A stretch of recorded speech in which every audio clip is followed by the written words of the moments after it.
नमस्कार, मी शरद मुंडे, राहणार थोडगा, तालुका अहमदपूर, ग्रामपंचायत कार्यालय थोडगा येथे मी उपसरपंच या पदावर कार्यरत असून आमच्या ग्रामपंचायतमधील सावळा गोंधळ मांडण्यासाठी मी आपल्यासमोर उभा आहे।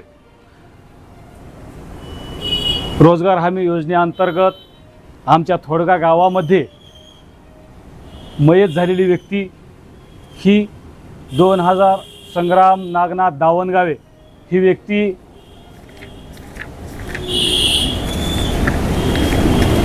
2018 मध्ये मयत झाली व 2025 मध्ये या कालावधीमध्ये ही 3 हप्त्यासाठी ही व्यक्ती कामावर आलेली आणि या व्यक्तीचे मस्टर निघाले, या व्यक्तीच्या नावे बिलं पडली, या व्यक्तीची हजेरी तर घ्यायला लागली असेल।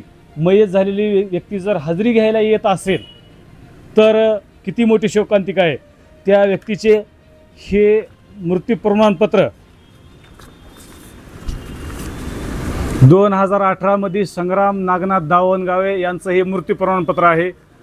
त्यानंतर 2010/4/2025 ते 30/4/2025 या कालावधीमध्ये या व्यक्तीने 21 दिवस काम केलेलं आहे व 21 दिवसाचे काम करून त्यांच्या नावे बिल अदाई झालेले आहे आणि ही व्यक्ती सरपंच महोदय यांच्या विहिरीवर आलेली आहे।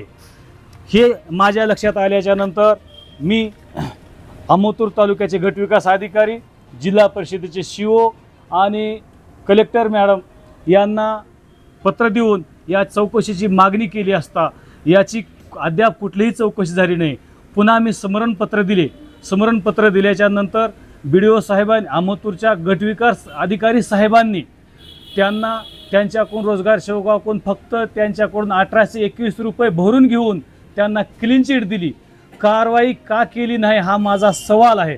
रोजगार सेवकाने हजेरी घेतली, मयत व्यक्तीची हजेरी कशी घेतली असेल? एक, त्या संबंधित इंजिनियरनी त्या मयत व्यक्तीच्या नावे बिल करताना MB कशी लिहिली असेल? संबंधित यंत्रणा सर्व काही झोपीत होती का हा माझा सवाल आहे। यावर कारवाई अद्याप झालेली नाही आणि कारवाई झाल्याशिवाय मी शांत बसणार नाही।